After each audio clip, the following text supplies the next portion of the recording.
میری پہلی وزارت کی بڑی شہرت کی جب یہ چلتا تھا تو میں نے بیان کیا تو لوگوں کو بہت تعجب ہوا علماء کو ان کے یہ قاضی جو ہے یہ مجموعہ غلوطات ہے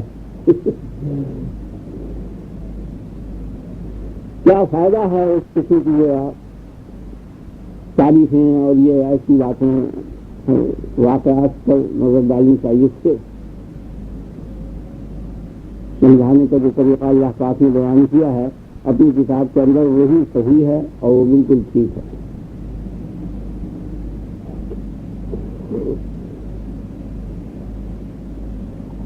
میں نے ابھی نماز سے پہلے آپ کے سامنے بیان کیا کہ تاریخ میں کتنی غلطی ہے. آپ دیکھیے اس کے متعلق تمام علماء کا اتفاق ہے کہ یہ بین ثبوت علم ہے ریاضی کا میتھمیٹکس. اس کے جو مبادی ہیں وہ سب غلط ہیں.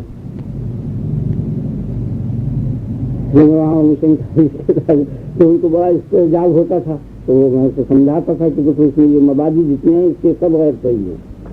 تو ویسے ہی حسن ظن سے معلم کے حسن ظن سے تسلیم کر لیا ہے. یعنی اصول موضوع جو ہیں اصل موضوع یہ خود معلم کے حسن ظن سے تسلیم کیا گیا ہے وہ نہ بدیہی ہے اور نہ نظری ہے.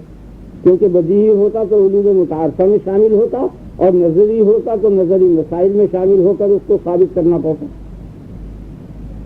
جب دونوں باتیں نہ رہیں تو پھر یاد جو استاد کے کہنے سے تسلیم کر لیا معلم نے ہم سے نے جو بتا دیا اسے ضمنی چیز ہے اور دلیل سے ثابت نہیں ہوا بس تسلیم کر لیا. اس کی غلطیاں یہ وقت نہیں ہے وہ آپ کا یہ سبق جاتا رہے گا. میں اس کو بہت نمایاں طریقے ایسے یہ تمام جتنے یہ معاشرتی اصول ہیں اور یہ تمام یہ جتنے مفاد عامہ کے پیش نظر بنائے گئے ہیں یہ سب جیسے صرف اچھی چیز ہے یہ ابھی آپ ہی کے آج ہی کے سبق میں آئے گی. یہ سب گویا ضمنی چیزیں ہیں یعنی ان کی کوئی حقیقت نہیں ہے.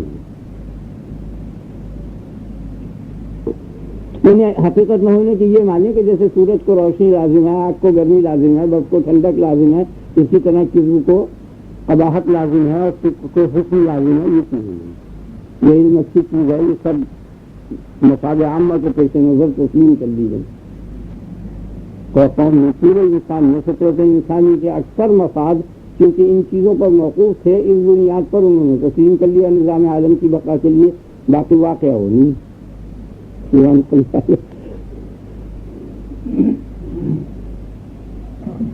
تو علم اچھی چیز ہے. ابھی شہرت ہو گئی ہے عام بس مشہور ہے یہ واقعہ نہیں ہے ثابت نہیں ہو سکتا. سارا دنیا میں مل کے نہیں ثابت کر سکتی یہ علم اچھی چیز ہے. یعنی یہ گفتگو ہماری عقلی ہو رہی ہے یہ اس سے مذہب سے تک کوئی تعلق نہیں ہے یہ عقل میں نہیں آ سکتا. اس لیے تو اگر کلور فارم اگر علم اچھی چیز ہوتا تو یہ دارو بے ہوشی اور کلور فارم میں کیا جاتا یعنی شعور کو زائل کیا جا رہا ہے. لیکن بین حجت ہے اس بات کی کہ وہ شعور مقصود نہیں ہے مقصد تو اور چیز ہے. ایسی بے شمار غلطیاں ہوئی ایسی کچھ اچھی چیز ہے ایک اور احسان اچھی چیز ہے.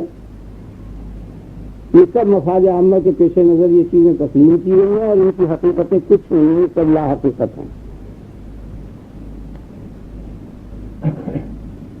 نعوذ باللہ اگر کسی کے بیٹے یا باپ یا بھائی کی خبر بری آئے تو اس وقت اس کے قلب کا تقاضا یہ ہوگا کہ خدا کرے یہ خبر جھوٹی ہو. میں نے سنا ہے عورتوں سے مقبول جھوٹ ہوا نا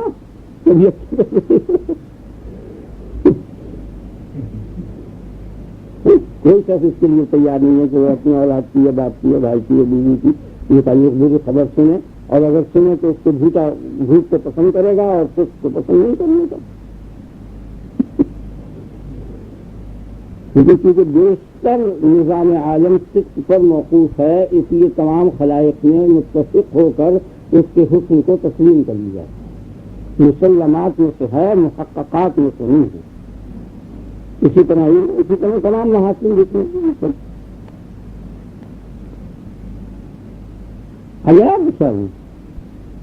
بجائے خود ایک بات اچھی تھی ہے یہ اصل مضمون سے تو متعلق ہے لیکن اس لڑی بند مضمون سے متعلق نہیں وہ اس کے بیچ میں آنا چاہیے یعنی یہ بیچ میں آنا چاہیے تھا.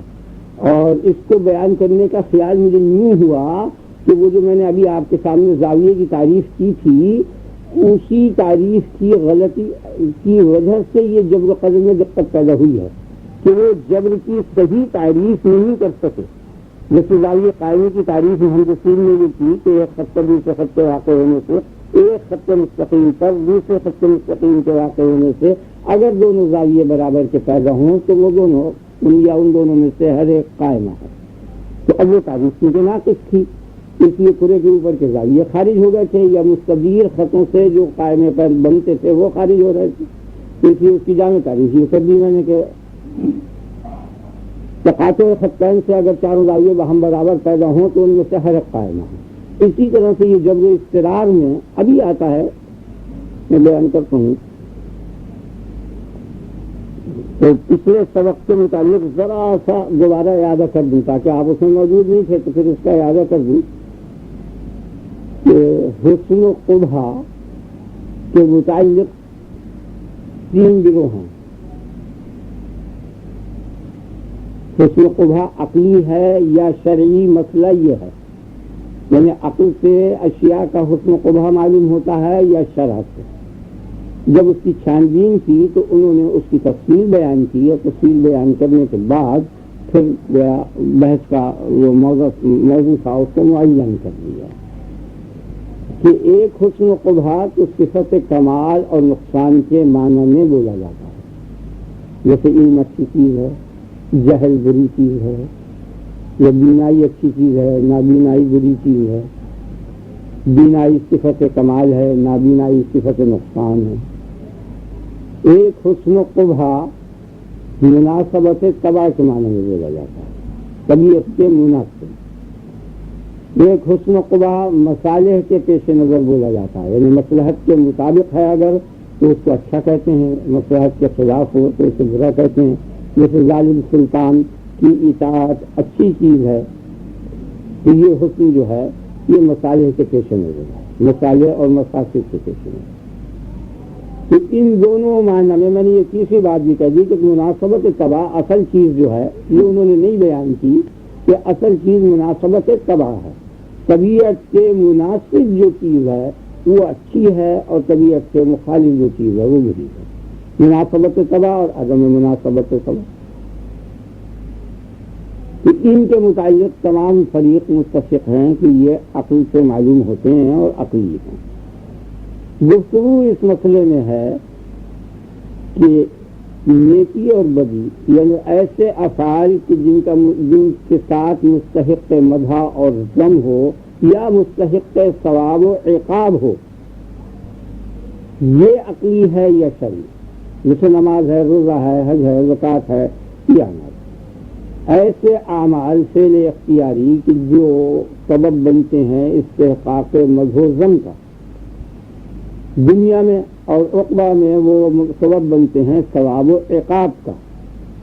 ان افعال کا حسن اور قبح عقلی ہے یا شرعی. یہ لڑائی اور اختلاف اس مسئلے میں ہے، اس میں سب متفق ہیں کہ وہ سب عقلی ہیں سوائے میرے، میں اس سے بھی مختلف ہوں کہ وہ سب غلط باتیں ہیں، وہ بھی عقلی نہیں ہیں.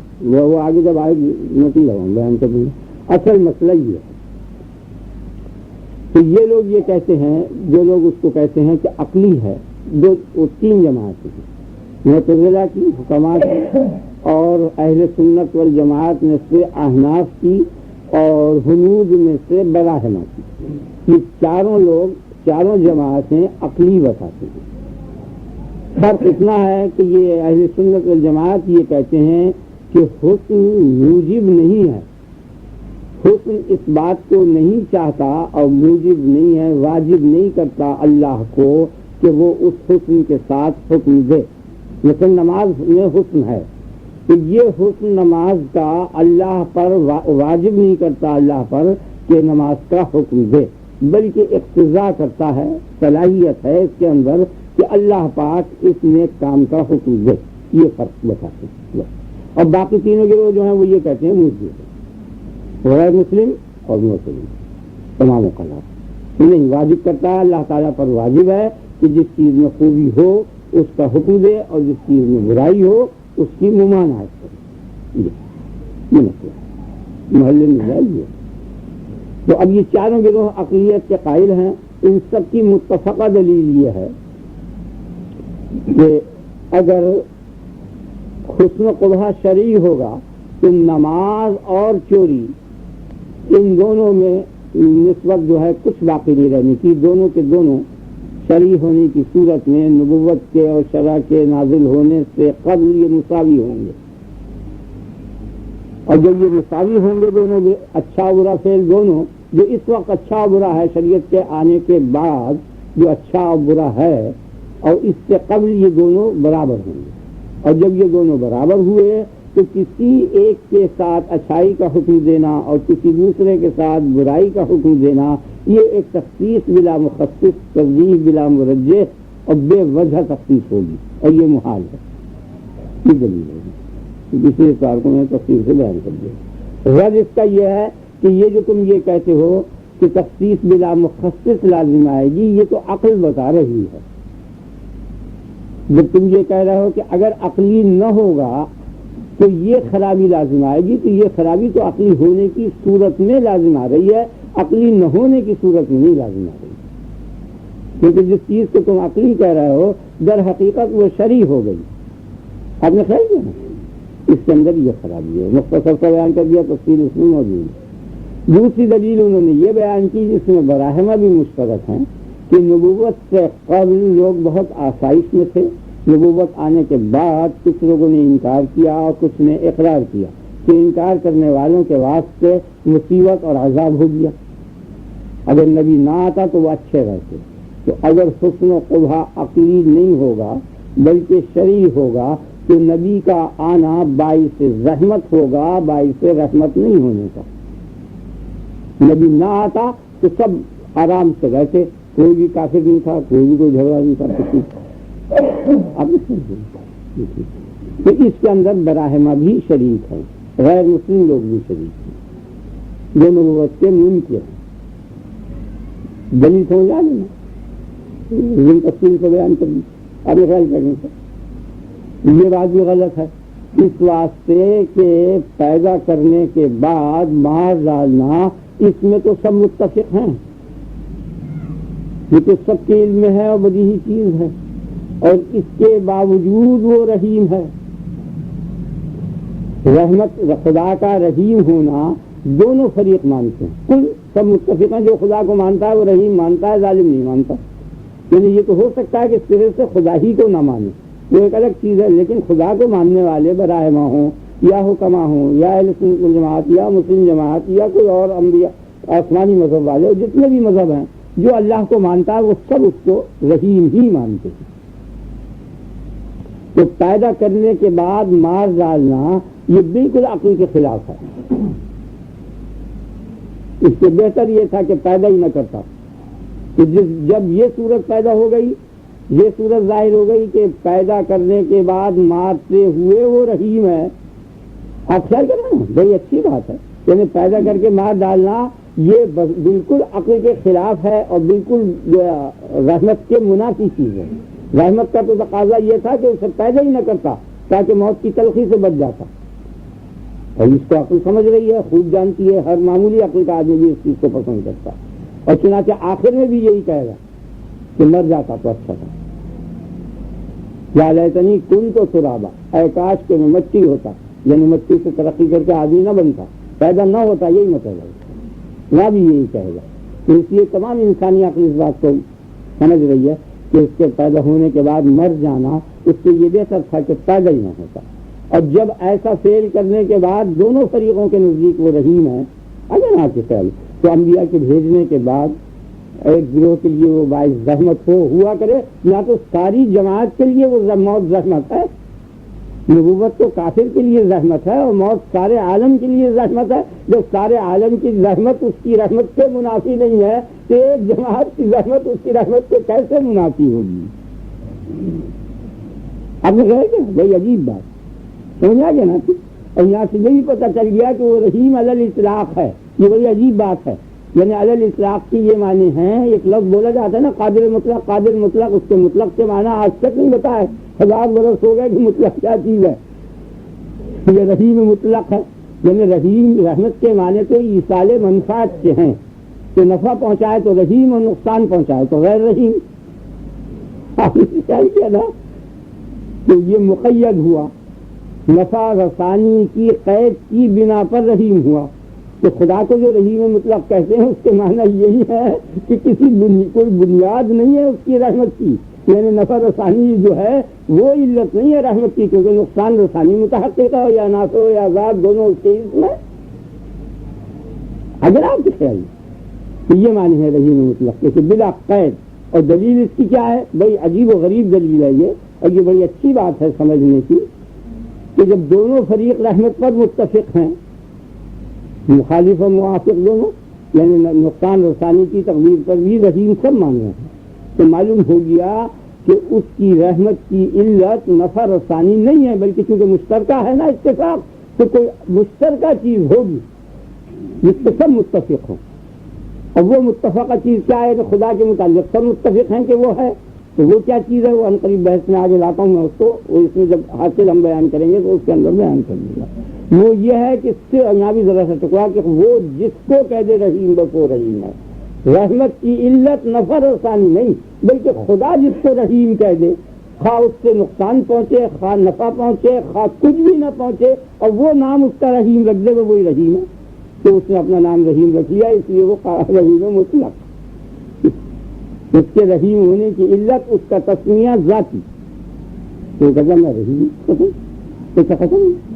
یعنی برابر آپ دیکھیے کہ یہاں اگر آپ کی کوئی گھر کے پاس کوئی پیاسا مر جائے، مانگتے پانی یا کھانا مانگتے مر جائے، تو سب گھر والوں کو کہیں گے یہ کیسے لئیم بخیل ہے کہ آدمی مر گیا، ایک بوند پانی تک کی نہیں.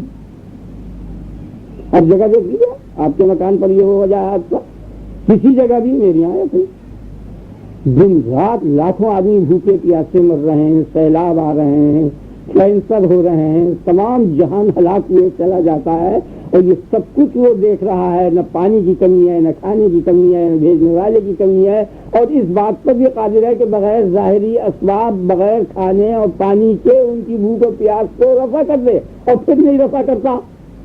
لیکن کوئی بھی اس کو لئیم الظالم نہیں کہتے، سب یہی کہہ رہے ہیں رحم الراحمین ہے. اتنی اذیتیں پا کر تو پتہ چل گیا کہ یہ اسباب نہیں ہے اس کی رحمت کے، بلکہ اس کے رحیم ہونے کا سبب جو ہے وہ یہ ہے کہ وہ اپنے نام اس نے رحیم رکھا ہے. خواہ وہ قتل عام کرائے، خواہ وہ کچھ بھی ایسی باتیں کرائے جو ہمارے عرف میں ظلم کہلاتی ہیں. اور اس نے کہہ دیا ایسی باتیں تم کرو گے تو میں نے اس کا نام ظالم رکھ دیا. تم بغیر جرم سابق کے اگر کسی کو دکھ دو گے، یعنی کوئی جرم پہلے نہ ہو اور پھر ایسے شخص کو تم تکلیف دو گے یا ایسے جانور کو، تو یہ فعل تمہارا ظلم ہے. اور میں صبح سے شام تک یہی کر رہا ہوں، اور میں رحم الراحمین. خیال میں آ گیا نا آپ کو؟ برابر اندھے پیدا کر رہا ہے، برابر کنٹمالیاں ہو رہی ہیں، برابر کینسر اور ٹی وی ہو رہا ہے، سب کچھ کر رہا ہے. یہ اس کی علت صرف یہی ہے کہ اس نے اپنا نام رحیم رکھا ہے. یہ اصل میں خلاصہ اس تقریر کے بعد بیان کرنے کا تھا، جو میری رائے تھی. یہ حسن قوت چیز کیا ہے وہ آگے آئے گا، وہ کیونکہ بحث پہلے آ گئی ذرا سی، اس لیے بیان کر دی. تو لہٰذا جو لوگ یہ کہتے ہیں کہ عقلی ہے، ان کی دو دلیلیں پچھلی دفعہ بیان کی تھی میں نے، اور دونوں کا خلاصہ اور مختصر اب بیان کر دیا. اب جو لوگ یہ کہتے ہیں کہ نہیں شرعی ہے، شرعی ہونے کے کیا معنی ہیں؟ شرعی ہونے کے معنی یہ ہیں کہ اگر اللہ پاک نماز کا حکم نہ دیتا اور ممانعت کر دیتا تو جس طرح سے چوری اب ممنوع اور قبیح ہے، اس طرح نماز قبیح ہو جاتی. اسی طرح اگر وہ چوری کی اجازت دے دیتا اور اس کا حکم دے دیتا تو نماز کی طرح وہ مقبول اور مستحسن اور حسن ہو جاتا. یہ معنی شرعی ہوئی. میرے شرع نے جس کو کہہ دیا کہ وہ اچھی ہے وہ اچھی ہے، جس کو کہہ دیا وہ بری ہے وہ بری ہے. یہ نہیں ہے کہ شرع کے کہنے سے قبل ان چیزوں کے اندر کوئی حسن یا قبحت تھا، یہ نہیں. یہ لوگ ایک جماعت کا یہ عقیدہ ہے، اشاعرہ کا. اگر نا بات سمجھ آ گئی بس.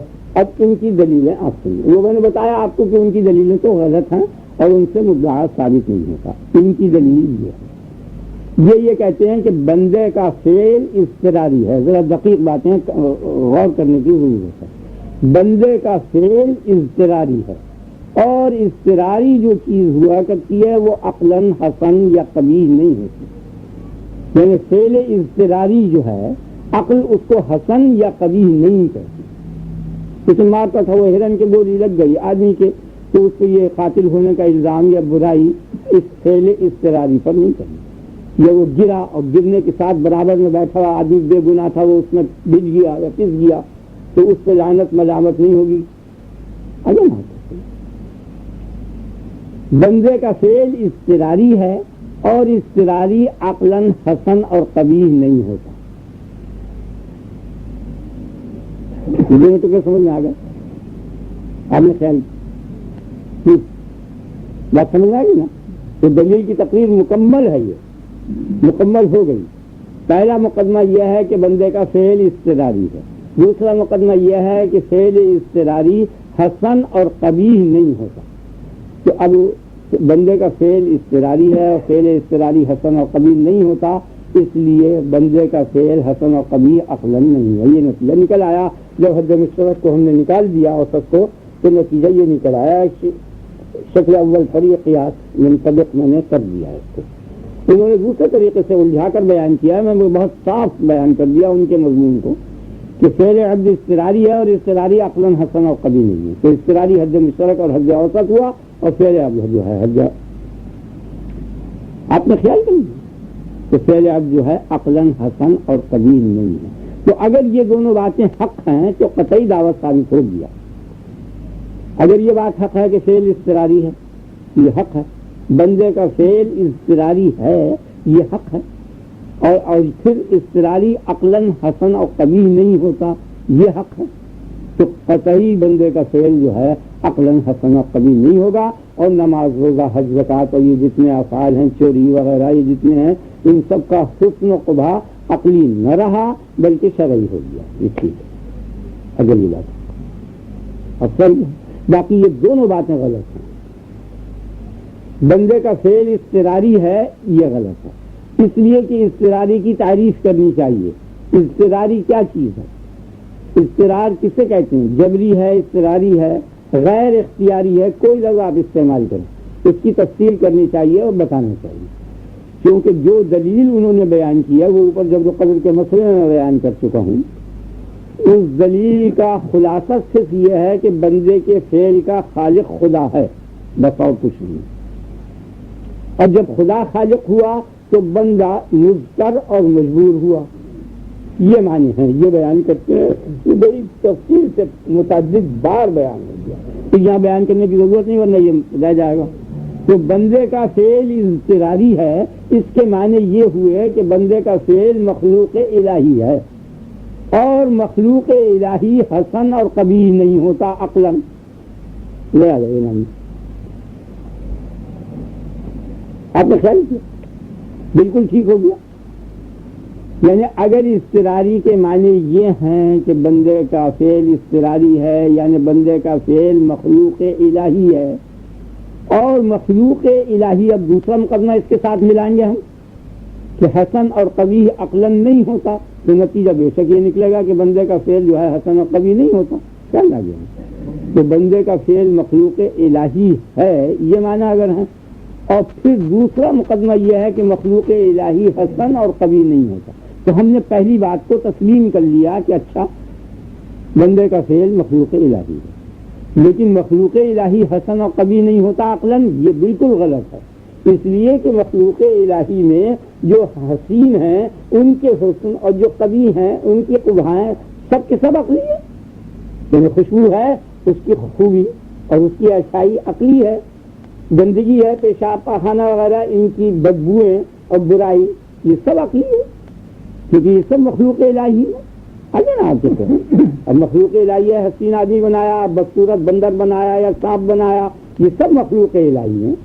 اس میں سے ایک مخلوق الہی حسن ہے ایک مخلوق الہی قوی ہے عقل اب برابر عقل کا ادراک کر رہی ہے تو تمہارا یہ دوسرا مقدمہ بالکل غلط ہو گیا. آگے نا آپ کو اب سمجھ گئے نا اگر اس کو تسلیم کر لیا. اور اگر فعل اضطراری کے یہ معنی ہیں کہ جو اختیار کی ضد ہے آپ سمجھے نا تو کہتے ہیں بندے کا فعل اضطراری ہے اور دلیل سے یہ ثابت ہوا ہے کہ بندے کا ان کی دلیل سے ہمارے نزدیک نہیں ان کے نزدیک یہ ثابت ہوا ہے اضطراری کے معنی کہ یہ فعل الہی ہے، خدا کا فعل ہے، بندے کا فعل در حقیقت اگر بندہ جو ہے مضطر و بے قرار ہے یہ کہتے ہیں۔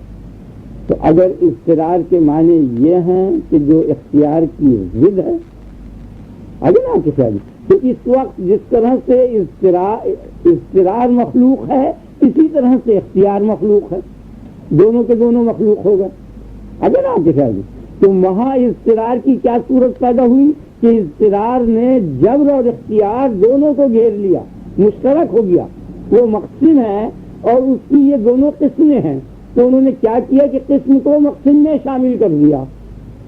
اب سمجھے نا یہ کیا دھوکہ لگا، یعنی وہ در حقیقت مقسم تھا مخلوق ہونا، اس کی دو صنفیں تھیں اور دو قسمیں تھیں، ایک اضطرار مقابل اختیار اور ایک اختیار۔ آپ نے خیال فرما لیا نا، تو اس کو اس میں شامل کر دیا، اس وجہ سے یہ غلطی پیدا ہوئی۔ تو اگر تم یہ کہتے ہو کہ اختیار کے مقابل اضطرار ہے تو یہ بداہت کے خلاف ہے۔ تو بندہ جو نماز پڑھ رہا ہے اس کا فعل یا جو ہاتھ سے حرکت دے رہا ہے یہ فعل، اور جو راشے کی حرکت ہے یہ فعل، ان دونوں میں فرق بین ہے، یہ دونوں یکساں نہیں ہیں۔ ان میں سے ایک کا نام ہم نے اختیاری رکھ لیا ہے، ایک کا نام اضطراری رکھ لیا ہے، اور تم جو اضطراری کہہ رہے ہو بندے کا فعل، تو یہ فعل جو ہے یہ اضطراری نہیں ہے بلکہ یہ تو ضد اختیار ہے۔ ابھی نا، اور اگر اس بات کو تسلیم بھی کر لیں کہ یہ فعل اضطراری ہے تو دوسری بات غلط ہے کہ اضطراری عقلاً حسن اور کبھی نہیں ہوتا، جس طرح اسی طرح شرعاً حسن اور کبھی نہیں ہوتا۔ یعنی جو اضطرار سے برائی ہو شرع بھی اسے برا نہیں کہتی۔ آپ پھر کہتے ہیں یعنی جس طرح وہ حسن قبح عقلی کی اضطرار نفی کر رہا ہے اسی طرح وہ حسن قبح شرعی کی بھی نفی کر رہا ہے۔ لہٰذا دلیل کے دونوں مقدمے غلط ہیں اور نہیں ثابت ہوا، اور ہم اس میں جبر کی بحث اب نہیں پڑھنا چاہتے کہ وہ تمہارا صحیح ہو، ہم نے اسے تسلیم کر دی۔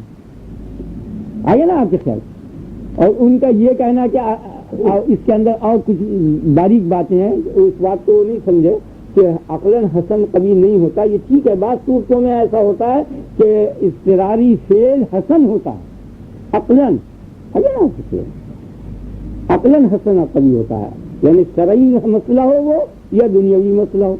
چنانچہ صحیح حدیث شریف میں آیا ہے کہ ایک شخص کو حکم ہوگا کہ تم جاؤ جنت میں، وہ کہے گا یا اللہ میرا تو کوئی عمل ہی جنت میں جانے کے قابل نہیں۔ کیا وجہ؟ تو اللہ پاک کہے گا کہ ایک روز تو سو رہا تھا، جب تو نے کروٹ لی تو کروٹ لینے میں تو نے اللہ کا لفظ تیرے منہ سے نکلا، میرا نام لیا، تو بھول گیا، مجھے یاد ہے میں نے اس کی مغفرت کر دی تھی، اس کی تکلیف، تو وہ پہلے اضطراری تھا اور وہ باعث سے نجات ہوگی۔ آگے نا اب یہ برابر فعل اضطراری ہوتے ہیں اطباء۔ اب ایک بادشاہ تھا، اس کو یہ پھل تمام یہ سست ہو گئے تھے، اٹھا ہی نہیں جاتا تھا، بہت بڑے طبیبوں نے علاج کیا اور نہیں ہوا، تو طبیب حاضر آیا، اس نے دیکھا اور دیکھ کے آتی فوراً اس کو گالیاں دینی شروع کی، اور برا بھلا ہوا ایسا بادشاہ کو، اور اس زمانے کی بادشاہت تو وہ بالکل آداب شاہی کے کیا خلاف ہو، تو بہت ہی ایک برا فعل تھا۔ ایک دم اس کو غصہ آیا اور جوش میں آنے سے وہ کھڑا ہوا اس کو مارنے کے لیے، اور وہ اٹھا اور یہ بھاگا، وہ اس کے پیچھے بھاگا، اس نے تمام وزیروں سے کہا کہ اس کو گالیاں دیے جاؤ، بگائے جاؤ، بھائی یہ علاج ہے، کیا علاج ہے؟ تو یہ فعل اضطراری تھا اور حسن ہو گیا، کیا علاج ہے؟ اسی طرح سے اور بھی بعض علاج ہوئے ہیں عورتوں کے، ان کے ہاتھ ٹوٹ گئے، تو جب کچھ ایسی حرکتیں کی گئیں جو شرمناک تھیں تو ان کو غیرت نے جوش دلایا، اور جوش دلا کے ان کا ہاتھ غائب ہو گیا اور انہیں کام ہو گیا، تو حسن حسن آپ سمجھ گئے نا۔ تو یہ کہنا کہ وہ عقلاً حسن جو ہے نہیں، بعض افعال اضطراری ایسے ہیں کہ جو حسن حسن ہے۔ میں نے ایک شرعی مثال آپ کو دی، حدیث شریف جو آپ کے سامنے پڑھی، اور یہ حسی مثالیں دی، تو لہٰذا یہ اس ذریعے سے قطعی نہیں ثابت ہوا کہ بندے کا فعل جو ہے یا حسن و قبح جو ہے وہ شرعی ہے، شرعیت نہیں ثابت ہوتی۔ اب انہوں نے ایک اور مستحکم دلیل بیان،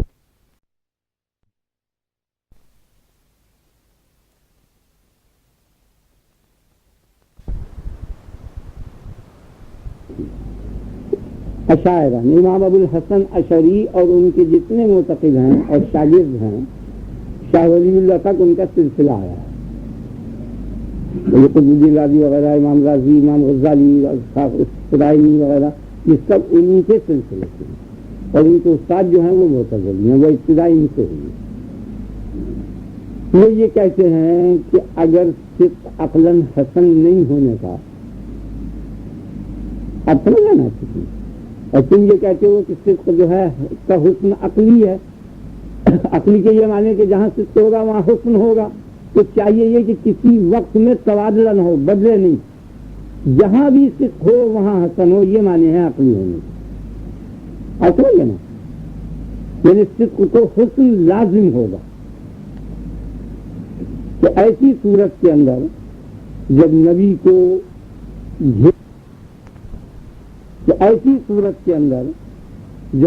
کو گھیر لیں لوگ اور پوچھا جائے کہ یہاں نبی ہے، تو اس وقت جھوٹ بولنا فرض ہے اور سچ بولنا قطعی حرام ہے، بلکہ کفر ہے، بدترین قسم کا کفر ہے. یعنی سچ بول کر نبی کو پکڑوا دے اور قتل کرا دے تو وہ سچ جو ہے حرام اور کفر اور بدتر سے بدتر. تو تم اگر یہ کہتے ہو کہ صرف عقلی چیز ہے اور صرف کو حسن لازم ہے، تو یہاں بھی اس کو حسن لازم ہونا چاہیے. اب دیکھتے ہیں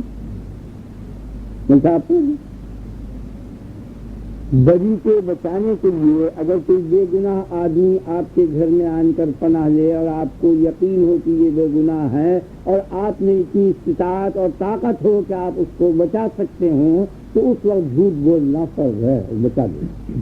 یہ بات دوسری ہے کہ آپ بچا ہی نہیں سکتے، تو خیر اور بات. تو بے گناہ کا بچانا اور نبی کی جان کا بچانا جھوٹ بول کر فرض ہے. ان کل فریقین کے نزدیک ہو تو مسئلہ شرعی ہے، ٹھیک ہے. تو اگر جھوٹ بولنا برا ہو تو یہ فعل برا ہو، اور حسن ہو، سچ بولنا حسن ہو تو یہ فعل حسن ہو. آگے نا آپ کو، حالانکہ یہ فعل جو ہے سچ بولنا یہاں قطعی قبیح ہے اور جھوٹ بولنا یہاں قطعی حسن ہے. تو حسن جو ہے صدق کو حسن لازم نہ رہا. جب لازم نہ رہا تو معلوم ہو گیا کہ یہ عقلی نہیں ہے بلکہ شرعی. آپ نے صحیح کی یہ دلیل دیا. اس کا جواب انہوں نے نہیں دیا. جواب انہوں نے اس کا یہ دیا کہ یہ در حقیقت یہاں صدق کے حسن قبح کا سوال نہیں ہے، بلکہ یہاں دو قبح ہیں، دو برائیاں ہیں. ایک برائی تو نبی کا قتل ہونا اور ایک برائی جھوٹ بولنا. آپ سمجھ لیں، ایک تو جھوٹ بولنا یہ بھی بری بات ہے، اور نبی کا قتل ہو جانا یہ بھی بری بات ہے. تو دو برائیوں میں جھوٹ بولنا نبی کے قتل ہونے کے مقابل میں کم برائی تھا.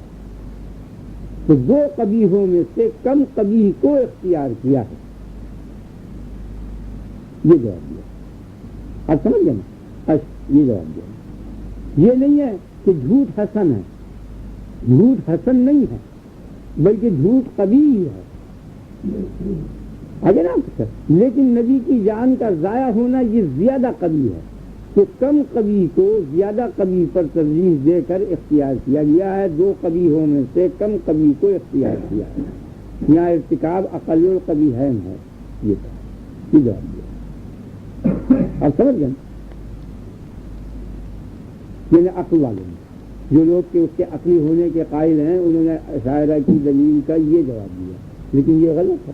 یہ جواب بھی غلط ہے بالکل، اس لیے کہ اسے کم قبیح کہنا بھی کفر ہے. یعنی اس جھوٹ بول کر اگر نبی کی جان اس جھوٹ سے بچ رہی ہو اور وہ عالم شریعت میں اس کو پیش کیا جائے اور کہا جائے کہ ہم نے کم درجے کی برائی کی، تو یہ کہتے ہی کافر ہو جائے گا. نہیں، کم سے کم درجے میں فاسق ضرور ہے. اسے کم قبیح کہنا بھی برا ہے. وہ تو شہادت لا الہ الا اللہ سے بھی وہ جھوٹ افضل ہے. آپ نہیں سمجھے؟ یہ بالکل نئی بات ہے جو میں کہہ رہا ہوں، اور مجھ سے پہلے کسی شخص نے نہیں کہی کہ یہ کم قبیح نہیں ہے بلکہ یہ تو زیادہ حسن ہے. نبی کی جان بچانے کے واسطے جھوٹ بولنا یہ کم قبیح نہیں.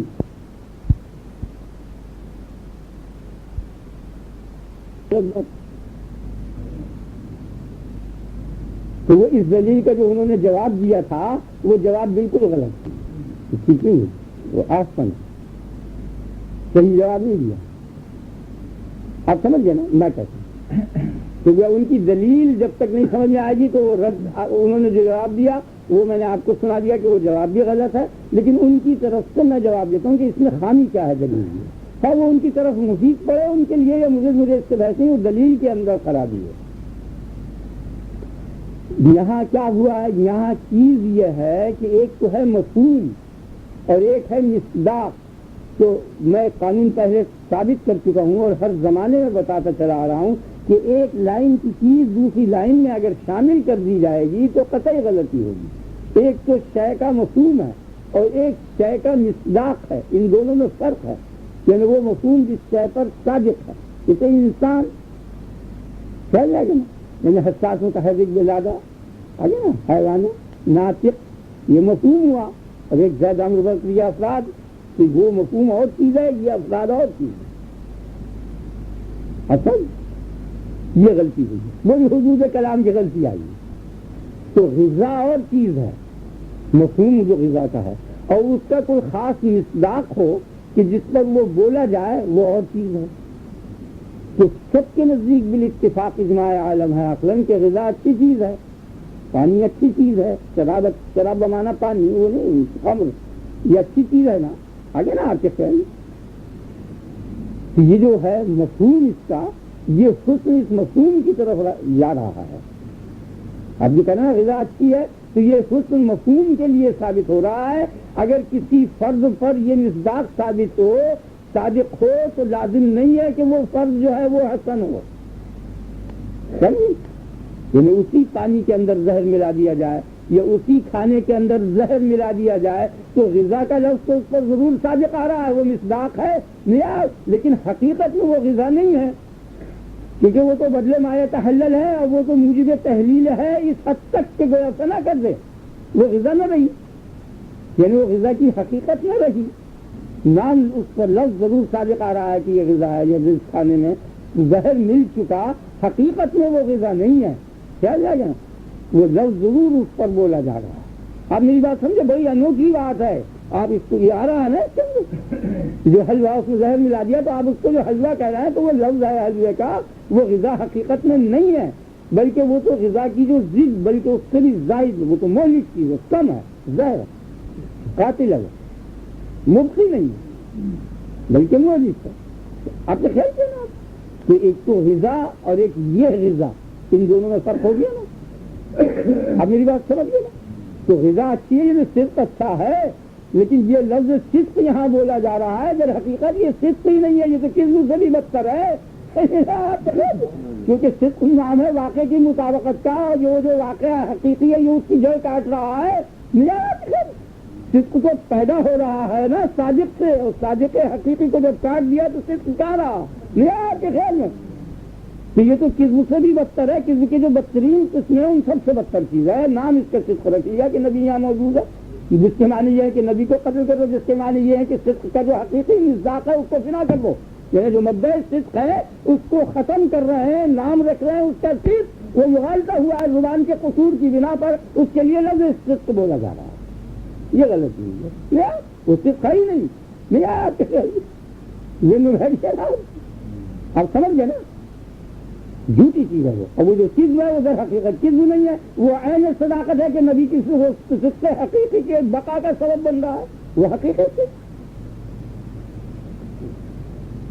جس کے معنی یہ ہے کہ وہ صلاحیت ہونی چاہیے لفظ کے صادق ہونے کے لیے،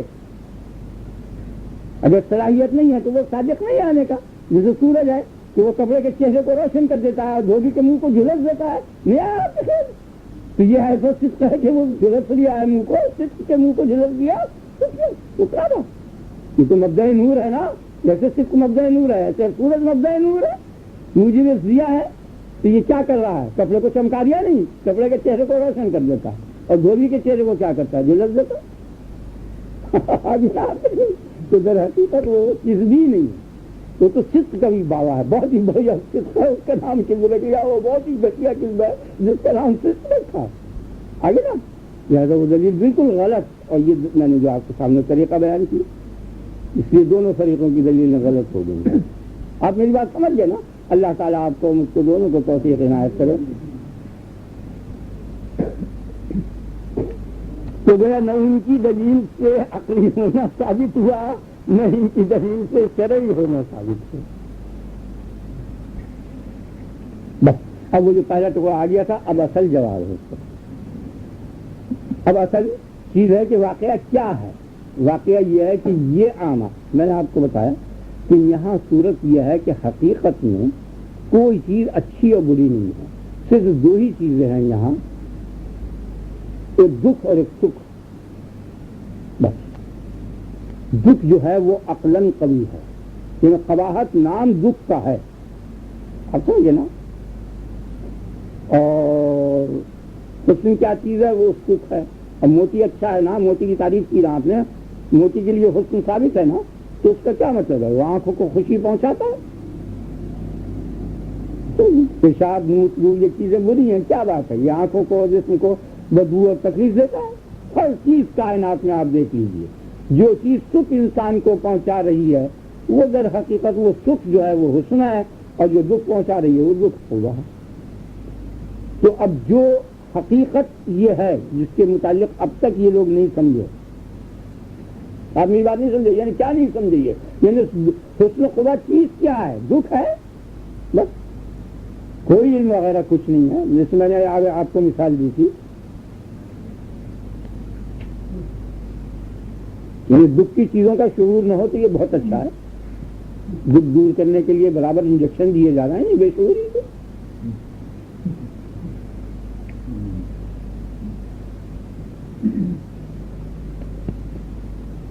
تو جتنے بھی اسباب دکھ اور سکھ کے ہیں،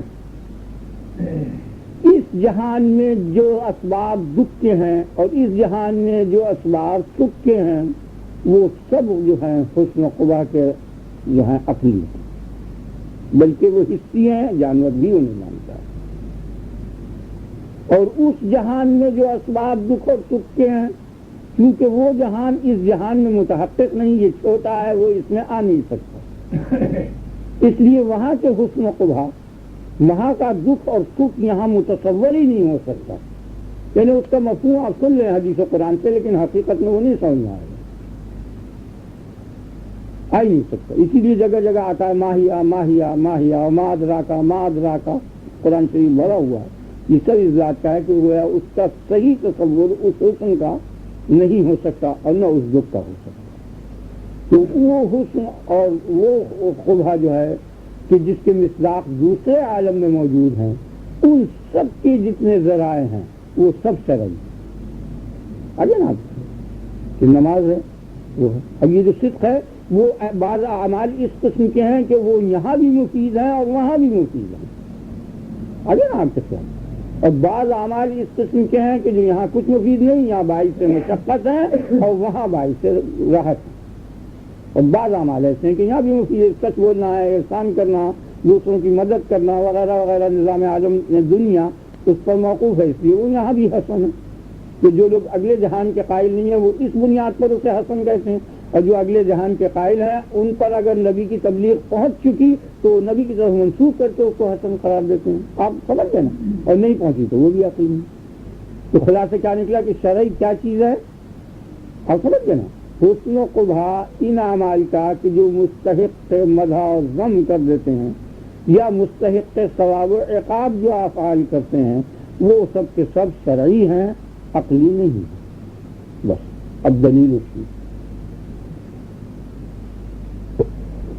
آپ کی سمجھ آئے گی. یہاں خرابی یہ ہوئی ہے کہ بعضی باتیں ایسی ہوتی ہیں غلط کہ وہ عام طور پر دلوں میں گھر کر جایا کرتی ہیں.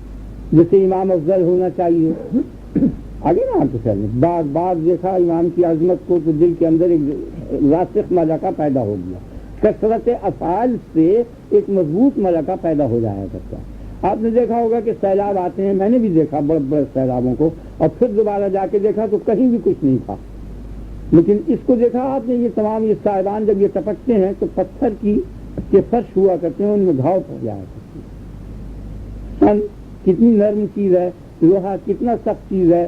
سن کی رسی بار بار لوہے پر سے جب گزرتی ہے کنویں کے اوپر تو اس میں گھاؤ ڈال دیتی. آگے نا کیا مطلب؟ یعنی کثرت افعال سے ایک راسخ ملکہ پیدا ہو جاتا ہے اور پھر وہ دل میں جم جاتا ہے. جیسے کہ مال آپ خیال کر رہے ہیں کہ اگر آپ فقیر کو 2 آنے دیں اور 2 آنے کی روٹی ہو، دونوں کی قیمت کو وہ خوب جانتا ہے کہ یہ روٹی بھی 2 آنے کی ہے اور یہ دونی بھی 2 آنے کی ہے، اور اس کو یہ اختیار دیا جائے کہ ایک ہی چیز ملے گی تمہیں، چاہے لے لو، تو بہت شاید ہی کوئی روٹی کو لے گا، ہزاروں میں سے ایک نہیں، سب 2 نہیں لے لیں گے، حالانکہ دونوں کی حیثیت برابر ہے۔ تو اس کی وجہ کیا ہے کہ بار بار جو دیکھا منافع اور مقاصد اسی دونی پر مرتب ہوتے ہیں کہ دونی 2 چاہے جو چیز لے لو، تو اس کا مالک ہونا 2 آنے کا در حقیقت کل جہان کا مالک ہونا ہے۔ مال کے مالک ہونے اور سکے کے مالک ہونے کے معنی کل اشیاء کے مالک ہونے کے ہیں، اور روٹی کے مالک ہونے کے معنی صرف ایک جنس کے مالک ہونے کے ہیں، نہ کپڑا کے مالک ہو سکتے ہیں، نہ جوتے کے مالک ہو سکتے ہیں۔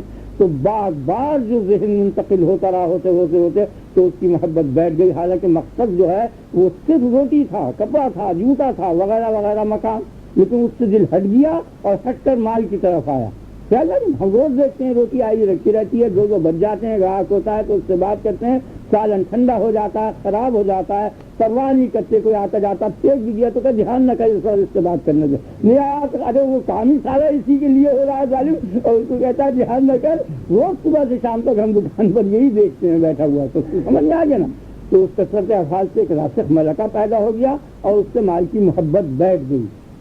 اسی کے لیے انبیاء آئے ہیں، اس دھوکے کو دور کرنے کے لیے، کہ مقصد تو یہ تھا، اور اتنا مقصد اتنی کم توجہی پر حاصل ہو سکتا تھا یا بے توجہی پر حاصل ہو سکتا تھا۔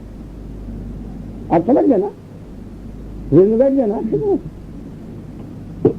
اس کے لیے اتنی تقدر کی ضرورت نہیں، وَكَأَيِّن مِّن دَابَّةٍ لَا تَحْمِلُ رِزْقَهَا، بہت سے چوپائے ایسے ہیں کہ جو اپنی روزی لادے نہیں پھرتے، یعنی کاروبار ان کا کچھ نہیں ہے، کوئی ملازم نہیں ہے، کوئی کچھ نہیں ہے، کوئی تجارت نہیں کرتا، کوئی نوکری نہیں کرتا۔ اکثر جانوروں کی یہ حالت ہے نا، یہ قیم کا لفظ اس لیے کیا تاکہ مقتضا حال کے مطابق ہو، بلاغت اسی کا نام ہے، کیونکہ بعض جانور اس قسم کے ہیں کہ وہ ملازم ہوتے ہیں، جیسے گھوڑا ہے، گدھا ہے، اونٹ ہے، یہ لوگوں کی ملازمت بیچارے دن بھر کرتے ہیں، شام کو ان کو روزی مل جاتی ہے، لیکن بہت قلیل تعداد ہے ان کی۔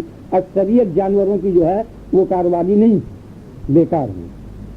یا تحمل اس کا تو بولو ان کو روزی کون دیتا؟ اگر ان کو روزی نہ ملے، کھانا نہ ملے تو سب برباد ہو جائے، لیکن سب موجود ہیں تو معلوم ہوا کہ رزق پہنچ رہا ہے۔ جب رزق پہنچا بغیر کاروبار کے تو معلوم ہو گیا کہ دینے والا کوئی اور ہے، کاروبار نہیں۔ اسی کا اللہ یرزقھا، اللہ ان کو رزق دیتا ہے۔ پھر اتنی بڑی اکثریت کو وہ رزق دے رہا ہے، وَإِيَّاكُمْ، تو تم کو بھی وہی دے گا، تم کیوں اس جگہ میں پتہ نہیں خیال نہیں آ گیا نا۔ اور دوسری جگہ فرمایا وَفِي السَّمَاءِ رِزْقُكُمْ، آسمان میں ہے تمہارا رزق۔ ہمارے زمانے میں دستور یہ تھا، یہ نیچیاں ٹیچیاں پٹیچیاں یہ کچھ چھینکے ہوا کرتے تھے، اس کے اندر سالن روٹی وغیرہ اوپر ٹنگے رہتے تھے، جیسے پنکھا عورتیں رکھ دیا کرتی تھی کہ بیٹا آئے گا، میاں آئے گا، بھائی آئے گا، کوئی آئے گا لے لے گا۔ ہم تو سوچتے ہیں بھائی ان کا کھانا اس میں چھینکے میں رکھ دو۔ تو چھینکے کے رکھنے کے معنی یہ ہے کہ بلی، کتا اور کوئی غیر مستحق اس کو استعمال نہ کرے، اس بنیاد پر وہ اونچا رکھا جاتا تھا۔ خیال نہیں آ گیا نا۔ تو اس نے کہا میں نے بڑے اونچے چھینکے پر ٹانگ دیا ہے، جو مستحق ہے اسی کو ملے گا، غیر مستحق کا ہاتھ بھی وہاں نہیں پہنچ سکتا، اس لیے آسمان میں رزق رکھا ہے۔ یہ نام یہ اندر کیا اس کے حد آپ کے خیال میں بات آ گئی نا۔ تو اس دھوکے کو دور کرنے کے لیے انبیاء آئے ہیں، یہی ہے وہ دھوکہ کہ یہ غلط محبت ہو گئی۔ اکثر دیکھیے صبح سے شام تک کہ مال جو ہے وہ مقصود بالعرض ہے، وہ ذریعہ تھا تبادلے کا، مقاصد کے تبادلے کا ذریعہ تھا، اس کو مقصود سمجھ لیا، غیر مقصود کو مقصود سمجھا، اس دھوکے کو دور کرنے کے لیے آئے۔ تو یہ دھوکہ زبان سے تو میں نے دور کر دیا، بیان کر دیا، نبی نے کیا دور کیا؟ اس نے اس کا حال پیدا کر دیا اور ایک جماعت تیار کر دی، خود اپنا نمونہ پیش کر۔ سمجھ میں آ گیا نا؟ یعنی بیان تو میں بھی کر رہا ہوں، وہی بات جو نبی کر رہا ہے، فرق اتنا ہے کہ یہ خیال ہے صرف آگے نا، قول سے خیال تک پہنچا، دل تک نہیں پہنچا، اس نے دل تک پہنچا کر ایک جماعت تیار کر دی اور نمونہ بنا دیا کہ اس نمونے پر سب چلے چلو۔ وہ مسلمان نے اس نمونے کو چھوڑ دیا۔ اب سمجھ میں آ گیا نا؟ یہ مسلمان قوم کی تباہی کا سبب ہوا۔ ہمارے زمانے میں سید احمد خان وغیرہ وہ لکھا کرتے تھے کہ مسلمان کے طرف ان کا کیا سبب، 20 رسالے چلتے تھے علی گڑھ سے، اور جگہ جگہ نواز فیض احمد خان کا وہ مرکز تھا، وہاں یہ سب بحثیں ہوتی تھی۔ میں کہتا تھا یہ سب غلط باتیں ہیں، ہر چیز کا جواب خدا کی کتاب میں ہے۔ افتؤمنون ببعض الکتاب وتکفرون ببعض، ارے کیا ہو گیا کہ تم کتاب کے ایک حصے کو تو مانتے ہو اور دوسرے حصے کو نہیں مانتے؟ آگے نا آپ کو یہ تو کہہ رہا لا الہ الا اللہ یہ کتاب حق ہے، لیکن اس کتاب کے اندر جو مضمون ہے دوسرا ٹکڑا کہ اس کے اوپر عمل کرو، عمل نہیں کرتے، ایمان لاتے ہو اور عمل نہیں کرتے. فما جزاء من یفعل ذلک منکم الا خزی فی الحیات الدنیا، کیا سزا ہے ایسے لوگوں کی کہ جو ایک حصے کو مانتے ہیں اور ایک حصے کو نہیں مانتے؟ نہیں ہے ان کی سزا مگر دنیا میں رسوائی، یعنی اقوام عالم میں سب سے پست ہو جاؤ گے اگر ایسا کرو گے. یہ ہے لوگ کیا کیا لنگا کیا نا. اگر دونوں کا انکار کر دیتے تو دونوں کے انکار کرنے والوں کا جو حال ہے وہ تمہارا ہو جاتا، نہیں امریکہ کا، یورپ کا اور ہندوؤں کا، دونوں حصوں کے منکر، اور دونوں کا اقرار کر لیتے تو وہ حال ہو جاتا جو دونوں کا اقرار کرنے والوں کا، ابو بکر عمر عثمان علی وغیرہ وغیرہ ان کا ہوا ہے. جیسے وہ تھے ویسے ہی ہو جاتے تم جو دونوں کے منکر تھے. اگر دونوں کا تم بھی انکار کر دیتے جیسے یہ دونوں کے منکر اور ہیں ویسے تم بھی ہو جاتا ہے. تم تیسری چیز کیا بنائی، اس لیے تم سب سے بدتر ہو گئے. کتنا حسین تنزل کا سبب بتایا. آپ کی سمجھ میں بات آ گئی نا، ذہن بیٹھ گیا نا.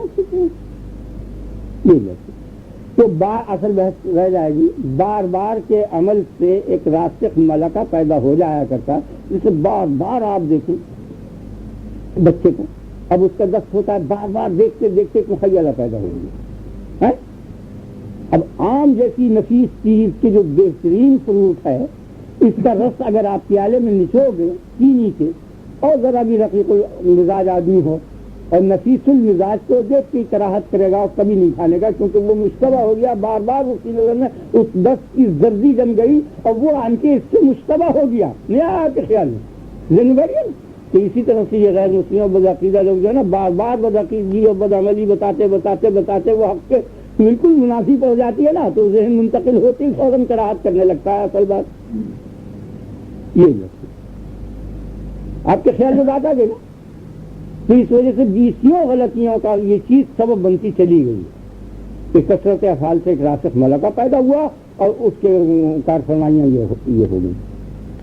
تو اب بار بار جب دیکھا کہ یہ اس قسم کے افعال ہوتے ہیں تو رحمت کہلاتی ہے، اس قسم کے افعال ہوتے ہیں بے رحمتیں کہلاتی ہیں، ایسے افعال بغیر کسی وجہ کے کسی چیز کو قبضہ کر لو آپ تو یہ ظلم کہلانے لگتا ہے. پھر ان چیزوں کو منتقل کرتے ہیں خدا کی طرف تو وہ اس کی شایان شان نہیں ہوتی، تو یا خدا کا انکار کرتے ہیں یا ان احکام کا انکار کرتے ہیں. تو جو اس میں یہ عقل میں بات نہیں آتی کہ خود ہی بے گناہ بکرے کو ذبح کرو، آگے نا خیال میں پہلی بات یہ عقل میں نہیں آتی. پھر اس کے بعد یہ کہ اسے کھاؤ اور کھانے پر ثواب ملے، یہ اور بات ہے. بغیر جرم ثابت کے دودھ دینا اور پھر اس سے فائدہ اٹھانا موجب ثواب ہے.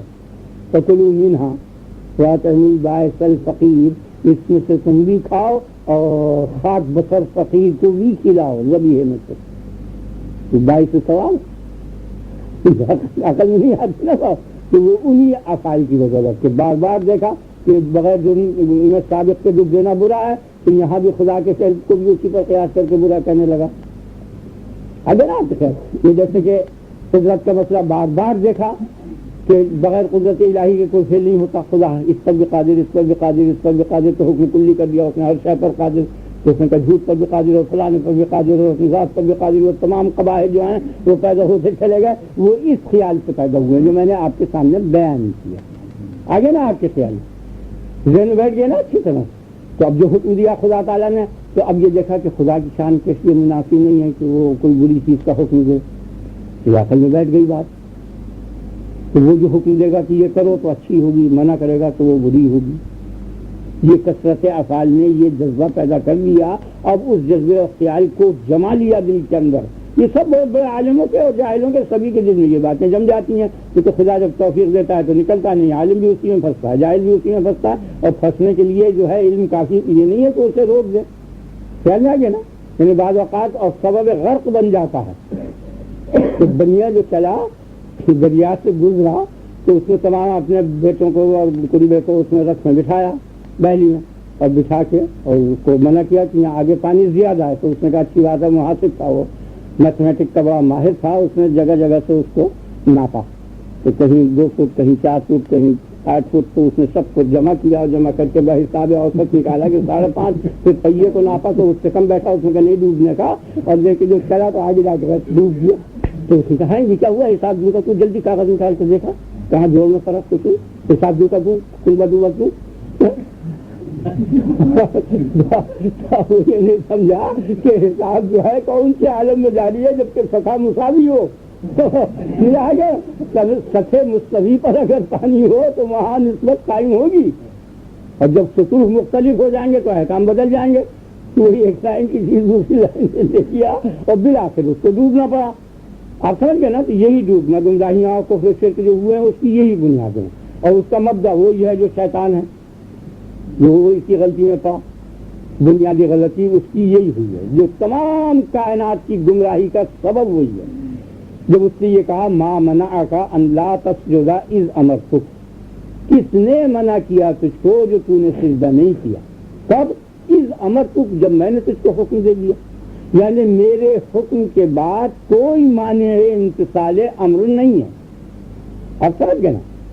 کیوں یہ بات بڑی اچھی ہے اور سمجھنے کی ہے کہ مانع کیوں نہیں ہے. اس لیے کہ ہر شے کو اس نے حکم دے رکھا ہے, ہر شے امتثال امر میں مصروف ہے. وہ خود اطاعت اور امتثال امر میں مصروف ہے, وہ دوسرے کو اطاعت اور امتثال سے کیسے روکے گی؟ اس میں تو وقت ہی نہیں اسے, وہ تو خود اس میں مصروف ہو رہی ہے, اس لیے کوئی شے مانے نہیں ہو سکتی. تو کیوں روکا؟ کتنی عجیب بات ہے. یہ کہنا یہ زمت میرے حکم کے بعد کوئی مانے نہیں, جو میں حکم دے دوں وہی ٹھیک ہے. خیال میں آ گیا نا. میں نے نام رکھا ہے حص و حرکت کا حیات, تو تم یہ کہنے لگے. اب میں نے یہ کہا کہ جو میرے نام پر مرے اسی کا نام حیات ہے, تو جس طرح وہاں میرے کہنے سے مانا ہے یہاں بھی مانو حیات ہے, اس لیے میرے نام پر جو مر گیا وہ حیات ہے. آپ میری بات سمجھ گئے نا. یہ مطلب نہیں ہے کہ ولیکن لا تشعرون کر کے تمہیں پتہ نہیں. وہ پتہ یہ ہے کہ تم ایک لائن کی چیز سمجھے ہو. ایک جگہ میں نے نام رکھا ہے حص و حرکت کا حیات, بس. ہر لائن میں یہ نام نہیں رکھا. یہ دوسری لائن ہے جس کا تمہیں شعور نہیں ہے کہ میں جس کو کہہ دوں ہائی, بس وہی ہے. پتہ اگر تو میں نے کہہ دیا جو میں اس پر مر رہے ہیں وہ در حقیقت مر نہیں رہے, زندہ ہے. اور وہ محاورہ تمام خطبہ میں بھی آتا ہے, مرتے رہیں گے تم ہی پہ جیتے ہیں جب تک. وہ مرنا تھوڑی ہوتا ہے, وہ تو در حقیقت جینا ہی ہوتا ہے نا. تو خدا کے نام پر جو مر گیا در حقیقت وہ مرا نہیں, وہ تو اعلیٰ قسم کی حیات ہے. آپ میری بات سمجھ گئے نا. جیسے خواب میں 10-20 آدمی مل رہے ہیں, بات چیت کر رہے ہیں, کچھ کر رہے ہیں. اب سوتے ہوئے آدمی کو جو آپ نے جگایا, جو وہ خواب دیکھ رہا تھا, جاگتے ہی وہ اس محفل سے مر گیا. اب وہ لوگ وہ پوچھ رہے ہیں کہاں گیا وہ, یہ ہوا وہ ہوا, انہیں پتہ ہی نہیں, ان کو شعور نہیں ہو. لیکن اللہ تو شعور اس حیات کا خیال نہیں آئے گا, تو اس کے امر سے جاگا. اس لیے اس کے امر پر جو مرا وہ در حقیقت ایسا زندہ ہو گیا کہ نہ مرنے والوں کے شعور میں وہ نہیں آ سکتا. تو خواب میں جو جماعت ہے اس کے شعور میں یہ حیات کہاں آ سکتی. تو اس نے کہا مانا کا اللہ تصویر مرتب, میرے حکم کے بعد کون مانے تھا تجھے؟ کوئی مانے نہیں تھا. کیوں نہیں سجدہ کی؟ تو اس نے مانے نہیں بتایا, بلکہ کہا کہ یہاں موجب صحیح نہیں ہے. مانے نہیں بتایا کہ فلاں شے مانے کی, بلکہ یہ بتایا کہ یہاں موجب امر جو ہے امر لا قانونی ہے, خلاف قانون تو نے امر کیا, یہ امر غلط کیا ہے. کیوں کہ انا خیر منہ, میں اس سے بہتر ہوں, اور بہتر جو ہے وہ بدتر کو یا کمتر کو سجدہ نہیں کرتا. پھر اپنی بہتری کو ثابت کیا اس نے کہ خلقتنی من نار و خلقتہ من طین. وہ بڑی بحث ہے, میں متعدد بار اس مضمون کو سمجھا چکا ہوں, مگر یہاں جتنی ضرورت ہے اس کو لانا. تو گویا اس نے یہ کہا کہ یہ حکم جو ہوا ہے سجدے کا یہ نامعقول ہے, خلاف عقل ہے, اور امر کا موجب صحیح نہیں ہے. اس لیے کہ امر جو ہے وہ تابع ہونا چاہیے حسن کے, اور یہاں تابع ہو گیا قبح کے. آگے نا آپ کے خیال میں تو امر مسجودیت جو تھا وہ مسجود کے حسن کے تابع ہونا چاہیے تھا, اور یہاں مسجود جو ہے وہ قوی ہے کیونکہ میں اس سے بہتر ہوں. اور ساجد جو ہے آگے نا آپ کے خیال میں تو نے الٹا کر دیا معاملہ, مجھے سجدہ کرانا تھا اس سے, یہ مجھ کو سجدہ کرتا, تو نے مجھے حکم دے دیا, تو یہ حکم غلط دیا. خیال میں آ گیا نا آپ کی, کیونکہ حکم ہونا چاہیے تابع حکم کے. یہ ہے ذہنیت شیطان کی, اور اسی ذہنیت کے ماتحت یہ مسئلہ بھی چل رہا ہے جو ہم بیان کر رہے ہیں, اور ساری دنیا کی گمراہی اسی لیے ہے کہ اللہ کا حکم جو ہے حسن کے تابع ہونا چاہیے, یعنی حسن موجب امر ہے. کیا جا گیا نا, آپ میری بات سمجھ گئے نا.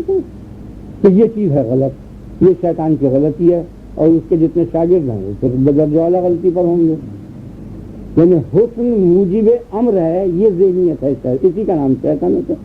اس واسطے یہ غلط ہے کہ حسن صفت ہے حسین کی. حسن تو عارضہ ہے نا، حسین کا اس شے کا کہ جس شے کا وہ حسن، حسین کی صفت. اور حسین جو ہے وہ کائن ہے، کائنات ہے، واقعات ہے، حقیقت ہے، وہ اشیاء ہیں، اشیائی کی صفت ہے نا اس کو خدا. تو اشیاء کی صفت ہے حسن، اور اشیاء کیا ہیں؟ وہی حقائق ہیں، وہی کائنات ہیں، وہی واقعات ہیں. آپ سمجھ رہے نا؟ تو حسن کا درجہ حقیقت سے دوسرا ہوا.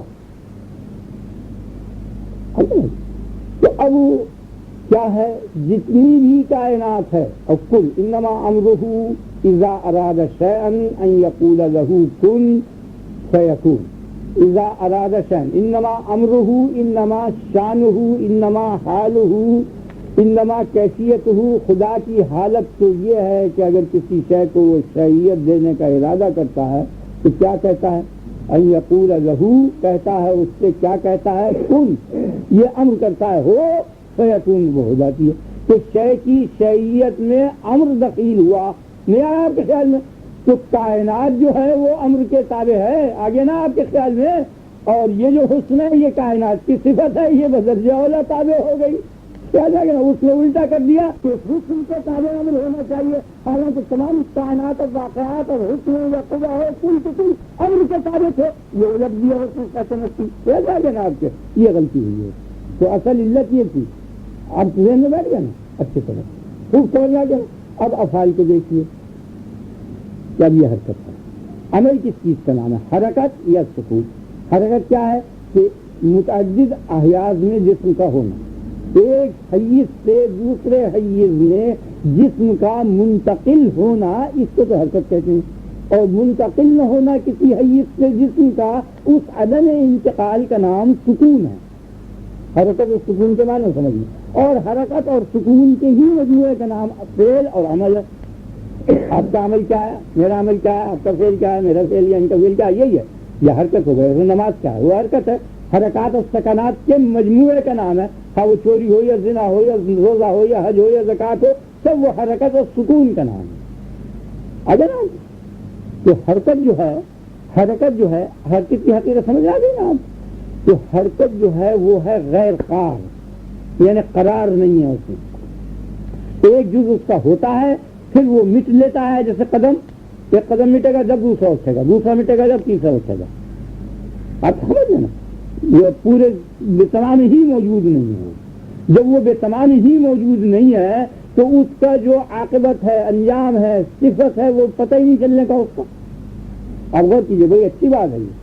یعنی حرکت بے تمام ہی موجود ہی نہیں ہے تو اس کا جو خاصہ یا لازمہ یا عارضہ ہوگا وہ تو جب ختم ہوگی، جب چیز نظر آئے گی نا آگے، چل جائے گا نا، تو اس کی صفت بعد میں معلوم ہوگی. ابھی تو موصوف ہی متحقق نہیں ہوا.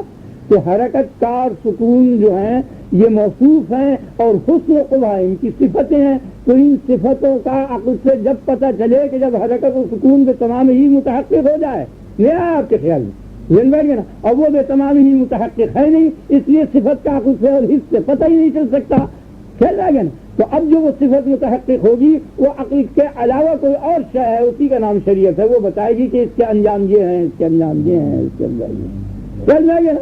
وہ یہی معنی شرعی ہونے کے. تو ہمارے نزدیک بھی شرعی ہیں، ان کے نزدیک بھی شرعی ہیں. فرق اتنا ہے ان کے دلائل غلط ہیں اور ہماری یہ دلیل مستحکم ہے کہ یہ افعال جو ہیں سب کے سب جو ہیں یہ سب جو ہیں شرعی ہیں.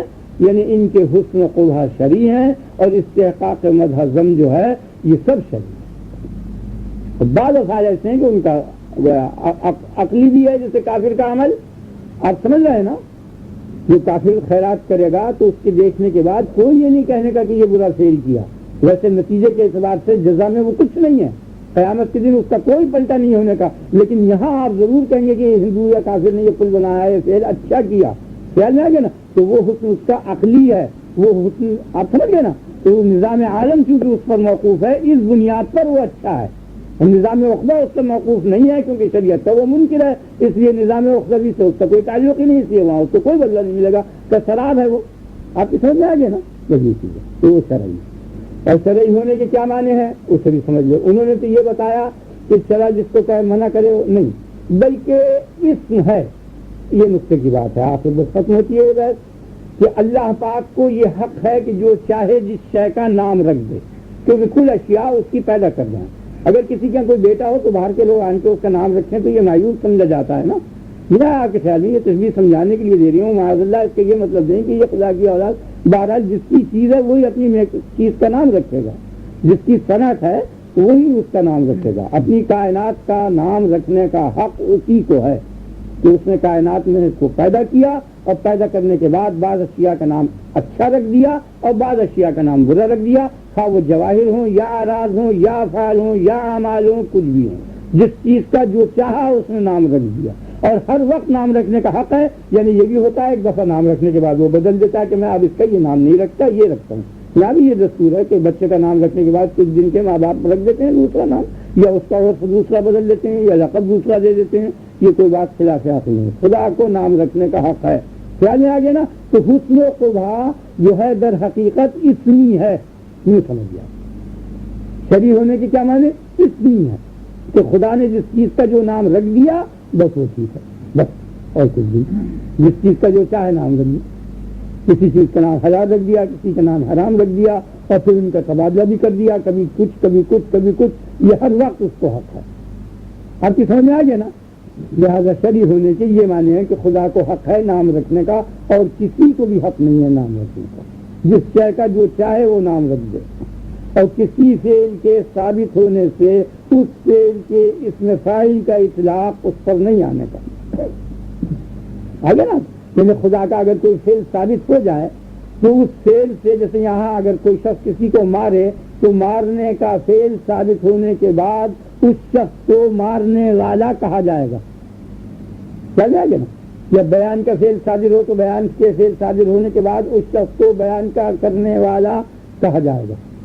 تو خدا سے اگر کوئی فعل ثابت ہو جائے تو اس سے مشتق کر کے اس میں فاعل اس سے قطعی نہیں بولا جائے گا جب تک کہ وہ اپنا نام خود نہ رکھ دے اور اس بولنے کی اجازت نہ دے. جیسے وہ مکروا ومکر اللہ، فعل ثابت ہو گیا کہ اللہ نے مکر کیا، تو اب اس مکر سے مشتق کر کے ماکر اس کا نام رکھا جائے کہ اللہ ماکر ہے، یہ صحیح نہیں ہے. جیسے کہ سور کو اس نے پیدا کیا، یہ فعل صحیح ہے، خلق الخنزیر، یہ حق ہے. خیال میں آ گیا نا. لیکن اس سے اشتقاق کر کے خالق خنزیر مشتق کر کے اس کے لیے بولا جائے کہ یا خالق خنزیر، تو یوں نہیں بولا جانا. خیال میں آ گیا نا. حرام و کفر ہے جب تک شریعت اجازت نہیں دے. خیال میں آ گیا نا. کسی نام کے رکھنے کی اجازت جب تک وہ نہ دے وہ نام نہیں بولا جائے گا. عقل کتنی اچھی چیز ہے، لیکن عقل سے عاقل مشتق کر کے اور فہم سے فہیم مشتق کر کے یا عاقل ہو یا فہیم ہو نہیں کہا جائے گا. لیکن چونکہ عالم کی اجازت اس نے دے دی ہے اس لیے اسے کہا جائے گا یا علیم ہو. آگے نا آپ کے خیال میں. اور اگر وہ اجازت نہ دیتا تو علیم بھی اسے نہ کہا جاتا. آپ سمجھ گئے نا اچھی طرح سے کہ جن جن ناموں کی اس نے اپنے متعلق بولنے کی اجازت دے دی ہے ان ناموں کو بولا جائے گا، اور ان ناموں کا نام اس نے حسن رکھ دیا. انہیں اللہ اسماء، کیا آ گیا نا. یہ میں بیٹھ گیا نا آپ کی طرح. اس کے اسماء جو ہیں وہ سب حسنہ ہیں. کیا مطلب؟ کہ میں نے ان کا نام اچھا رکھ دیا ہے. اپنے ناموں کا نام اچھا حسن ان ناموں کا رکھ دیا، وہ اچھے ہیں. عقل سے وہ اچھے ہوں یا نہ ہو اس سے بحث نہیں. اگر عقل سے اچھے بھی ہوں گے تو وہ نہیں بولا جائے. کیا جائے گی کہ وہ خیرات کا کرنے والا یہ فعل اچھا ہے، اور خدا کے متعلق یہ نہیں کہا جائے گا. کیا جائے گا نا. اب سمجھ گئے نا. وقت نہیں ہے اب تو نماز صحیح کے جا سکیں گے، اور اس کی جو لفظوں کی تشریح ہو سکے وہ میں کر دیتا ہوں کہ کتنا بھی اچھے فعل یہاں ہوں ان ناموں سے مشتق کر کے نہیں بولا جائے گا. کیا جائے گی. اب دیکھیے کہ اب ہم پوچھتے ہیں، آپ غور کرو کتنی عجیب بات ہے کہ یہ جہنمیوں کو جو ابدی عذاب ہو رہا ہے اتنے کثیر تعداد میں، وَلَقَدْ ذَرَأْنَا لِجَهَنَّمَ كَثِيرًا مِنَ الْجِنِّ وَالْإِنسِ، اتنے کثیر آدمیوں کو جہنم میں ڈالا جا رہا ہے. یہ ان جہنمیوں کے ساتھ اللہ پاک نے یہ جو برتاؤ برتا ہے یہ اچھا کیا یا برا کیا؟ وہ لوگ کیا کہتے ہیں؟ اگر یہ تو اچھا کیا، یہ اچھا فعل ہے، سب کو دعا کرنی چاہیے کہ ایسا اچھا فعل ہمارے ساتھ بھی کر، اور ہم کو بھی کافر مار اور جہنم میں ڈال یا بغیر کو کیے جہنم میں ہم کو رسوا کر. لیکن اس کے لیے کوئی انسان تیار نہیں. اور اگر یہ کہو کہ یہ خدا نے ٹھیک کام نہیں کیا، لیکن یہاں کوئی عدالت فیصلہ کرنے کو عادل نے مجھ سے اتنا اچھا نہیں کیا، یہ کہتے کافر ہو گیا. کیا خدا نے بہت برا کیا جو جہنمیوں کو اتنی سخت سزا دی، اتنا کہتے کافر ہو گیا. اور واقعہ وہ صحیح ہے کہ وہ قطعی تکلیف میں ہے، تو اس سے اور برا کرنے والا جہنمیوں کا یہ نام مستق کر کے اس کے لیے اختراع کرنا قطعی ناجائز ہے. سمجھ آئیے نا. اس میں علی اطلاق وہ محسن ہے, اس نے اپنا نام محسن رکھا اور رحیم و قدیر رکھا, وہی لوگ بولے جائیں گے, اب چاہے وہ کچھ ہی کرے. سمجھ آئیے نا. اور جو چاہے اس کو حق یا واقعات سے بھی کوئی بحث نہیں ہے, جو چاہے وہ کہے.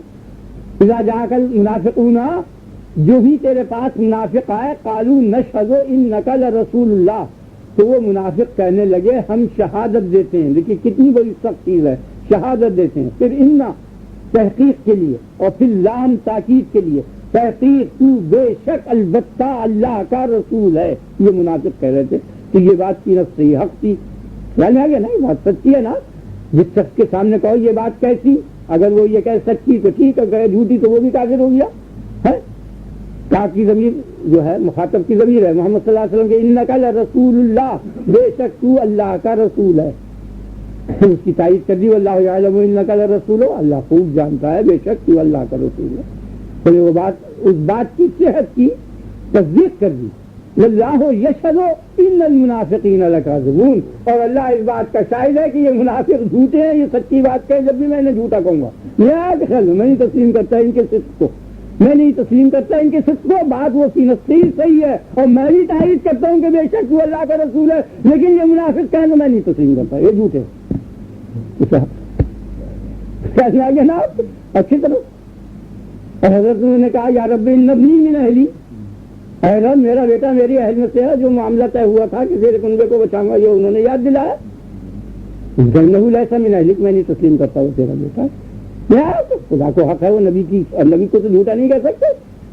جب انہوں نے یہ کہا نوح علیہ السلام نے نبنی من اہلی, میرا بیٹا میری اہل میں سے ہے, اس معاملے میں وہ جھوٹے ہیں, یہ سچے. اگر کوئی جھوٹے ہیں تو قطعی کافر ہو گیا, اور اگر وہ سچے ہیں تو اس کو کہہ دیا میں نہیں تسلیم کرتا اس سچ کو. یہ کیا اذان کی آواز.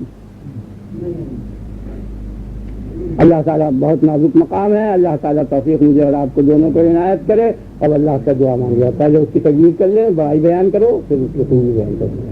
اللہ اکبر کبیرہ والحمد للہ کثیرہ وسبحان اللہ بکرۃ واصیلا. سبحان الملک القدوس سبوح قدوس سبوح قدوس سبحان الملک الحی الذی لا يموت. اللهم صل على نبينا وارشدنا مولانا محمد وآله وصحبه أجمعين. اللهم إنا نسألك اليقين, اللهم إنا نسألك العفو والعافية في الدنيا والآخرة. ربنا لا تزغ قلوبنا بعد إذ هديتنا وهب لنا من لدنك رحمة إنك أنت الوهاب. سبحان ربك رب العزة عما يصفون وسلام على المرسلين والحمد لله.